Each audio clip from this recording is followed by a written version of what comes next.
কিন্তু তুমি কেন গয়নাটা নিয়েছো? আর গয়নাটা নেওয়ার আগে তো তুমি একবার আমাকে বলতেও পারতে। এই দেখো, তুমি আবার রেগে যাচ্ছ কেন? গয়নাটা তো আমি নিয়েছিলাম একটা দরকারে। কি বলছো তুমি এসব? তোমার মাথা ঠিক আছে? আমার গয়না তুমি নিয়েছো, একবার আমাকে বলার প্রয়োজন বোধ করনি, আবার বলছো আমি কেন রাগ করছি। ছি, তোমার থেকে আমি এটা আশা করিনি কোনোদিনও। আমি কষ্ট করে গয়নাগুলো বানিয়েছি, আমি কষ্ট করে রোজগার করেছি, আমি কষ্ট করে দিনরাত খেটে তোমার জন্য গয়নাগুলো বানিয়েছিলাম, আর আজকে তুমি বলছো তোমাকে বলে আমাকে গয়না নিতে হবে? কেন? কেন নিতে হবে তোমাকে বলে, বলো। তোমাকে বলে আমি গয়না নেব না, আর আমি তোমাকে বলে গয়না নিতে পারবো না।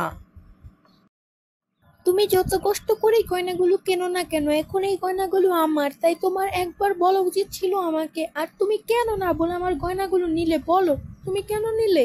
আমি তো বলিনি যে তুমি কষ্ট করে কেন নে, তুমি তো কষ্ট করে কিনেছো সেটা আমিও জানি, কিন্তু এখন তো গয়নাগুলো আমার, আমাকে তোমার বলা উচিত ছিল। তুমি তো ভুল কাজ করেছো, তুমি তাও আমার সাথে বড় গলা নিয়ে কথা বলছো। হ্যাঁ, আমি বুঝলাম যে আমার তোমাকে বলে নেওয়া উচিত ছিল, কিন্তু আমি তো তোমাকে সারপ্রাইজ দেওয়ার জন্যই জিনিসটা নিয়েছিলাম। তাই বলে তুমি আমাকে আজকে এতগুলো কথা শোনালে। আজ পর্যন্ত আমি তোমার জন্য কি না করেছি বলো। সারপ্রাইজ? কিসের সারপ্রাইজ? তুমি তো একবার আমাকে বলতে পারতে এই সম্পর্কে, তাহলে তো আমি আর কিছু ভাবতাম না। আরে রাখো তোমার সারপ্রাইজ, তোমাকে সারপ্রাইজ দিতে গিয়ে আমি নিজে সারপ্রাইজড হয়ে গিয়েছি।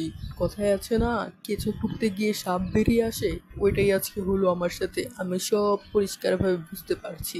বাহ, তোমার মনে এই ছিল তাহলে মধু? আগে জানতাম না।